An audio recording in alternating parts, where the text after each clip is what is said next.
ಇನ್ನು ಬೆಂಗಳೂರಿನ ಜೆಡಿಎಸ್ ಕಚೇರಿಯಲ್ಲಿ ಮನಮೋಹನ್ ಸಿಂಗ್ ಅವರ ಅಗಲಿಕೆಯ ವಿಚಾರಕ್ಕೆ ಸಂಬಂಧಪಟ್ಟಂತೆ ದೇವೇಗೌಡರು ಮಾತನಾಡಿದ್ದಾರೆ. ಸಂತಾಪವನ್ನು ಸೂಚಿಸಿದ್ದಾರೆ, ಕಂಬನಿಯನ್ನು ಮಿಡಿದಿದ್ದಾರೆ. ಇವತ್ತು ಅತ್ಯಂತ ದುಃಖದ ದಿನ ಅಂಥೇಳಿ ಮಾಜಿ ಪ್ರಧಾನಿ ದೇವೇಗೌಡರು ಹೇಳಿರುವಂಥದ್ದು. ಸಿಂಗ್ ಅವರು ಆರ್ಥಿಕವಾಗಿ ತುಂಬ ಬುದ್ಧಿವಂತರಾಗಿದ್ದರು, ಅರ್ಥಶಾಸ್ತ್ರದಲ್ಲಿ ಪಾಂಡಿತ್ಯವನ್ನು ಹೊಂದಿದ್ರು.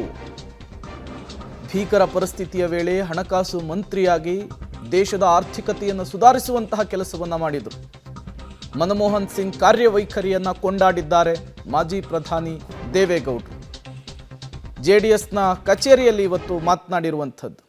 ನಾನು ಮನಮೋಹನ್ ಸಿಂಗ್ ಅವರನ್ನು ನೋಡಿದ್ದು ಲೋಕಸಭೆಯಲ್ಲಿ 1991ರಲ್ಲಿ. ನಾನು ಕರ್ನಾಟಕದಿಂದ ಮೊದಲನೇ ಬಾರಿಗೆ ಲೋಕಸಭೆಗೆ ಹೋದೆ. ಅವರು ನರಸಿಂಹರಾವ್ ಸರ್ಕಾರದಲ್ಲಿ ಹಣಕಾಸಿನ ಮಂತ್ರಿಯಾದರು. ಅದಕ್ಕೆ ಮುಂಚೆ ಹಲವಾರು ಹುದ್ದೆಗಳಲ್ಲಿ ನಮ್ಮ ರಾಷ್ಟ್ರದ ಆರ್ಥಿಕ ಪರಿಸ್ಥಿತಿಯ ಬಗ್ಗೆ ಸರಿಪಡಿಸಲಿಕ್ಕೆ ಪ್ರಯತ್ನ ಮಾಡಿದ್ದಾರೆ.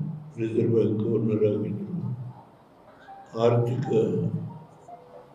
ತಜ್ಞರಾಗಿ ಅಡ್ವೈಸರ್ ಆಗಿದ್ದರು, ವಿಶ್ವಸಂಸ್ಥೆಯಲ್ಲಿ ಒಬ್ಬ ಅಧಿಕಾರಿಯಾಗಿ ಕೆಲಸ ಮಾಡಿದರು. ಹೀಗೆ ಅವರು ಪಾಕಿಸ್ತಾನದಿಂದ ಬಂದವರು. ಅವ್ರ ತಂದೆ, ಅವರ ಇತಿಹಾಸ ಎಲ್ಲ ಸಾಕಷ್ಟು ಪತ್ರಿಕೆಗಳಲ್ಲಿ ಬಂದಿದೆ. ಇದು ಮಾಜಿ ಪ್ರಧಾನಿ ದೇವೇಗೌಡರ ಮಾತು.